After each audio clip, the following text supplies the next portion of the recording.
Israel പ്രധാനമന്ത്രി Benjamin Netanyahu ഒരു തന്ത്രശാലിയായ ഭരണാധികാരിയാണെന്ന് വേണം പറയാം. കാരണം അദ്ദേഹം വിചാരിച്ചതുപോലെ ഡൊണാൾഡ് ട്രംപിനെ കൊണ്ട് ഒടുവിൽ ഇറാനെ ആക്രമിക്കാൻ വരെ സാധിച്ചു.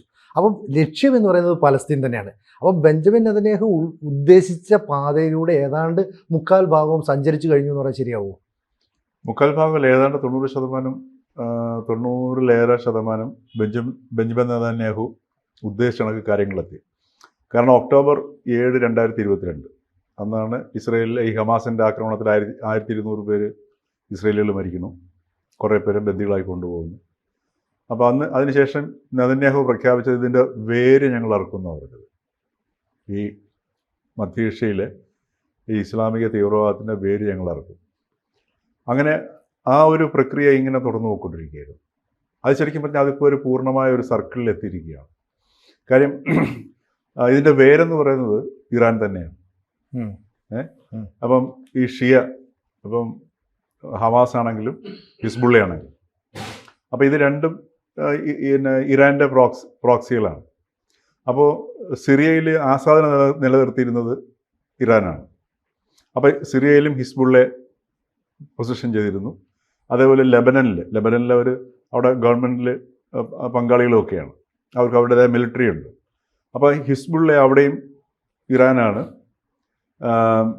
അവരെയും നിലനിർത്തിയിരുന്നത്, അവരുടെ പ്രോക്സി തന്നെയാണ്. അതേപോലെ തന്നെ ഒമാനിൽ. അപ്പോൾ അവരാദ്യം ഗാസ തകർത്തു, അതേപോലെ ഹമാസിനെ തകർക്കുന്നു, പിന്നീട് അവർ ഹിസ്ബുള്ളയെ തകർക്കുന്നു. ഹിസ്ബുള്ള ലെബനനിലും അതോടൊപ്പം തന്നെ ഇറാനിലും തകർക്കുന്നു. നമ്മുടെ വാക്കി ടോക്കി സംഭവമൊക്കെ ഹിസ്ബുള്ളയുടെ സകല നേതൃനിരയും ഒരു ഇല്ലാണ്ടാക്കി. ആ നേതൃനിര ഇല്ലാണ്ടാക്കിയതോടുകൂടിയാണ് സിറിയയിൽ ഇവർ കോപ്പറേറ്റ് ചെയ്യാൻ പറ്റാണ്ട് വന്നത്. ആ ഒരു ഗ്യാപ്പിലാണ് ആസാദിനെ അട്ടിമറിക്കുന്നത്. അപ്പോൾ ഇതൊക്കെ വളരെ പ്ലാൻഡാണ്. അങ്ങനെ ഇറാനിൽ നിന്ന് ആസാദിനെ അട്ടിമറിക്കുന്നു.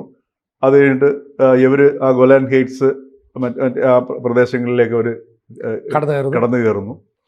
പിന്നീട് അത് കഴിഞ്ഞ് ഹിസ്ബുള്ളയുടെ നേതൃനിര മുഴുവൻ ഇല്ലാണ്ടാക്കി കളഞ്ഞു. അതോടുകൂടി പിന്നെ അത് കഴിഞ്ഞിട്ടാണ് അവർ ഒമാനിലേക്ക് തിരിയുന്നത്, ഹൂതികളുടെ നേർക്ക്. അപ്പോൾ ഹൂതികൾക്ക് ഈ പറഞ്ഞ പോലെ പിന്നെ അവിടുത്തെ നിർണായകമാണ്.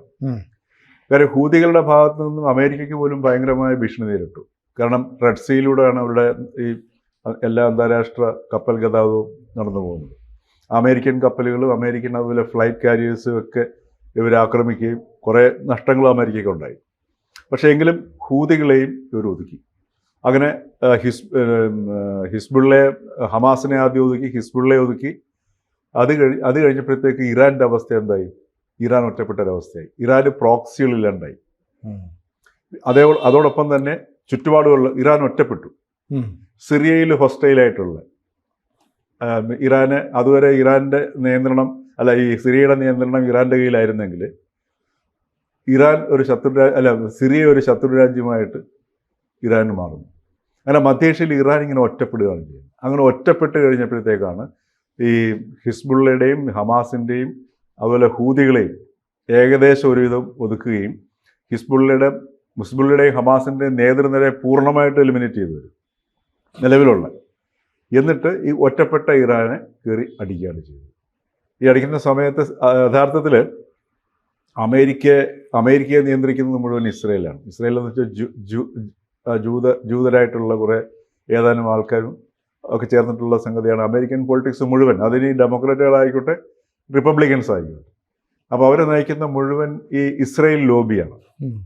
അപ്പോൾ അങ്ങനെ ഈ ഇസ്രയേൽ ആണ് ഇതുവരെ അമേരിക്കയെ ഡിക്റ്റേറ്റ് ചെയ്തുകൊണ്ടിരുന്നത്.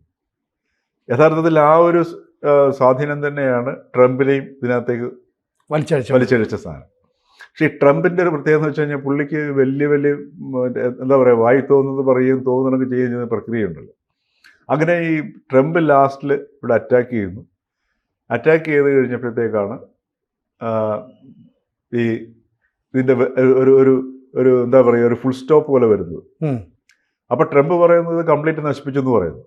പക്ഷേ ആണവ നിലയങ്ങളോ അല്ലെങ്കിൽ അവരുടെ ആണവ സമ്പുഷ്ടീകരണത്തിനോ അവർ എൻറിച്ച് ചെയ്ത് സമ്പുഷ്ടീകരിച്ച 400 കിലോഗ്രാം യുറേനിയത്തിനോ ഒന്നും യാതൊരു കേടും സംഭവിച്ചിട്ടില്ല. കാര്യം ഈ റേഡിയേഷനോ അല്ലെങ്കിൽ അണുവികരണമോ ഒന്നും അവിടെ ഉണ്ടായിട്ടില്ല, റിപ്പോർട്ട് ചെയ്തിട്ടില്ല. ഉം. അവിടെ കയറാനും ഇറങ്ങാനും ഉള്ള സ്ഥലങ്ങളും ബാഹ്യമായിട്ടുള്ള സർഫസ് ആയിട്ടുള്ള സംഗതികളൊക്കെ നശിപ്പിക്കുകയും ചെയ്തിട്ടുണ്ട്. അതിപ്പോൾ ഏറ്റവും ഒടുവിലത്തെ റിപ്പോർട്ട് പറയുന്നത് ഈ ഇറാന് സമ്പുഷ്ടീകരിച്ച ഈ യുറേനിയം അവർ ചൈനയിലേക്ക് മാറ്റിയിരുന്നു എന്നാണ് പറയുന്നത്. അപ്പോൾ ഇങ്ങനെ ഒരു സിറ്റുവേഷൻ വന്നപ്പോഴത്തേക്കാണ് ഇപ്പോൾ ട്രംപ് പുതിയ ഒരു മോഡൽ പ്രഖ്യാപിച്ചിരിക്കുകയാണ്. വെസ്റ്റ് ഏഷ്യയുടെ കംപ്ലീറ്റ് അവസ്ഥ മാറ്റുന്നതിന് വേണ്ടിയിട്ടുള്ള ഒരു ശ്രമത്തിലേക്ക് ട്രംപ് ഏർപ്പെട്ടിരിക്കുകയാണ്. ട്രംപ് ഇപ്പോൾ ഏറ്റവും ഒടുവിൽ അനൗൺസ് ചെയ്തിരിക്കുന്നത് $30 ബില്യൺ ഇറാന് കൊടുക്കാമെന്ന് പറഞ്ഞിരിക്കുകയാണ്. അതേപോലെ തന്നെ ഇറാൻ്റെ പുറത്തുള്ള സാങ്ഷൻസ്, ഉപരോധങ്ങൾ അത് നീക്കാമെന്ന് പറയുന്നു. ഇറാനുമായിട്ട് ചർച്ചയ്ക്ക് വിളിച്ചിരിക്കുന്നു. അപ്പം ഇറാൻ ഇത് പൂർണ്ണമായിട്ട് അങ്ങോട്ട് അക്സെപ്റ്റ് ചെയ്തിട്ടില്ല. മാത്രമല്ല, ഈ ഖമേനി പുറത്ത് വന്നിട്ട് പറഞ്ഞു, ഞങ്ങൾ അമേരിക്കയെ വിറപ്പിച്ചു, ഇസ്രായേലിനെ പരാജയപ്പെടുത്തി. പക്ഷെ അത് ട്രംപ് സ്വീകരിക്കുന്നില്ല. ഖമേനിയെ വീണ്ടും ഭീഷണിപ്പെടുത്തി, ഇനിയും ഈ പരിപാടിക്ക് പോവുകയാണെന്നുണ്ടെങ്കിൽ ഞങ്ങൾ അടിക്കും. പക്ഷെ നിങ്ങളുടെ ഈ സാമൂഹികമായ ആവശ്യങ്ങൾക്കുള്ള പിന്നെ യുറേനിയം അല്ലെങ്കിൽ ഈ ന്യൂക്ലിയസ് ആണവ സമ്പുഷ്ടീകരണത്തിന് ഞങ്ങളെല്ലാ സഹായം ചെയ്തു തരാം. അതും ഇപ്പോൾ ട്രംപ് പറയുന്നുണ്ട്. അപ്പോൾ ഇപ്പോൾ ഉണ്ടായിരിക്കുന്ന സംഭവം എന്ന് വെച്ച് കഴിഞ്ഞാൽ, ഈ വെടിനിർത്തലിന് ശേഷം അമേരിക്ക, ഈ ട്രംപ് നെതന്യാഹുവിൻ്റെ പുറത്ത് ലേശം ആധിപത്യം പുറത്തു തുടങ്ങി. അപ്പോൾ ഇവിടെ ട്രംപിൻ്റെ ഈ മധ്യ ഏഷ്യയിലെ താല്പര്യങ്ങൾ വളരെ പ്രകടമായി വരികയാണ് ചെയ്യുന്നത്. അപ്പോൾ ആ ഒരു താല്പര്യം മുൻനിർത്തിക്കൊണ്ടാണ് ഇപ്പോൾ അദ്ദേഹം ഈ മധ്യ ഏഷ്യയിലെ ഈ രാഷ്ട്രീയവും അതോടൊപ്പം ഭരണ മാറ്റങ്ങളും മറ്റ് സംഗതികളും ഒക്കെ ആഗ്രഹം ഉണ്ടായിരുന്നെങ്കിലും അതൊക്കെ മാറ്റിവെച്ചിട്ട് പുതിയൊരു ദിശയിലേക്ക് നീങ്ങുകയാണ് ചെയ്യുന്നത്. അതാണ് ഇപ്പോൾ ശരിക്കും പറഞ്ഞാൽ ഇപ്പോൾ നമ്മൾ കാണുന്നത്. അവിടെ നെതന്യാഹുവിൻ്റെ ഈ വേര് അറുക്കും എന്ന് പറഞ്ഞൊരു സംഗതിയില്ല. വേര് അറുക്കാൻ പറ്റിയില്ല എങ്കിലും വേരിലേക്ക് എത്തുകയും ഈ ഇറാൻ ഇപ്പോൾ വേര് മാത്രമാവുകയും ചെയ്യും. ഇതിൻ്റെ ശാഖകളും തണ്ടും മുഴുവൻ നെതന്യാഹു വെട്ടിക്കളഞ്ഞു. പക്ഷേ ഇപ്പോഴും അയത്തുള്ള അലി ഖമനൈ എന്ന് പറയുന്ന ഇറാൻ്റെ പരമോന്നത നേതാവ് പറയുന്നത്, ഞങ്ങളെ ആക്രമിക്കാൻ ഇനിയും ശ്രമിച്ചാൽ ഞങ്ങൾ തിരിച്ചടിക്കും, ഞങ്ങളുടെ കയ്യിൽ സമ്പുഷ്ടീകരിച്ച യുറേനിയം ഉണ്ട്. അപ്പോൾ അവരുടെ കയ്യിൽ 408 കിലോഗ്രാം സമ്പുഷ്ടീകരിച്ച യുറേനിയം ഉണ്ടെന്ന് ഇൻ്റർനാഷണൽ അറ്റോമിക് എനർജി ഏജൻസിയുടെ തലവൻ തന്നെ പറഞ്ഞു. അങ്ങനെയാണെങ്കിൽ ഇവരെവിടെയോ മാറ്റി വെച്ചിട്ടുണ്ട്. ഒരു പക്ഷേ അത് ആണവായുധമായി മാറാനും സാധ്യതയുണ്ട്. അങ്ങനെയുണ്ടെങ്കിൽ അവസാന നിമിഷം അമേരിക്കയ്ക്കെതിരെയോ ഇസ്രായേലിനെതിരെയോ എടുത്ത് ആണവായുധം ഇവർ പ്രയോഗിച്ചാൽ മതി. കാരണം ഖമനൈ എന്ന് പറയുന്നത് മത നേതാവാണ്. അയാൾക്ക് ജിഹാദ് നടത്തി മരണത്തെ പുൽകാനാണ് താല്പര്യമെങ്കിൽ അങ്ങനെ സംഭവിച്ചുകൂടി. മാത്രമല്ല, അയാൾക്ക് പ്രായമായിരിക്കുകയാണ്. പക്ഷെ ഇവിടെ എന്താ പ്രശ്നം എന്ന് വെച്ച് കഴിഞ്ഞാൽ, ഈ ഇറാന്റെ ഈ വ്യോമ സംവിധാനം വളരെ വളരെ എന്താ പറയുക, വീക്കാണ്. അതാണ് ഇറാന്റെ ഏറ്റവും വലിയൊരു പോരായ്മയായിട്ട് വരുന്നത്. ഇപ്പൊ ഈ യുദ്ധത്തിൽ തന്നെ കണ്ടത്, ഈ ഒരു നല്ല ഉഗ്രൻ റോക്കറ്റൊക്കെ അടിച്ചു, അത് ചൈന കൊടുത്തും റഷ്യ കൊടുത്തും ഒക്കെ ആയിരിക്കും, അടിച്ചങ്ങോട്ട് ഇടുകയൊക്കെ ചെയ്തു. പക്ഷെ ഇവർക്ക് വ്യോമ നിയന്ത്രണം ഇറാന്റെ സ്കൈ മുഴുവൻ ഇസ്രായേലിന്റെ കയ്യിലായി. മാത്രമല്ല അവരുടെ ആക്രമണത്തെ പ്രതിരോധിക്കാനും സാധിച്ചു. അതെ. മാത്രമല്ല, ഇനിയിപ്പോൾ എന്താ പ്രശ്നം എന്ന് വെച്ച് കഴിഞ്ഞാൽ, ഇറാനും ഇനി റീബിൽഡ് ചെയ്യണം. ആ റീബിൽഡ് ചെയ്യണമെങ്കിൽ ടൈം എടുക്കും, അല്ലേ? ഇപ്പോൾ അവർക്ക് ഈ ഒരു നിലവിലേക്ക് മുമ്പോട്ട് പോകാൻ പറ്റത്തില്ല.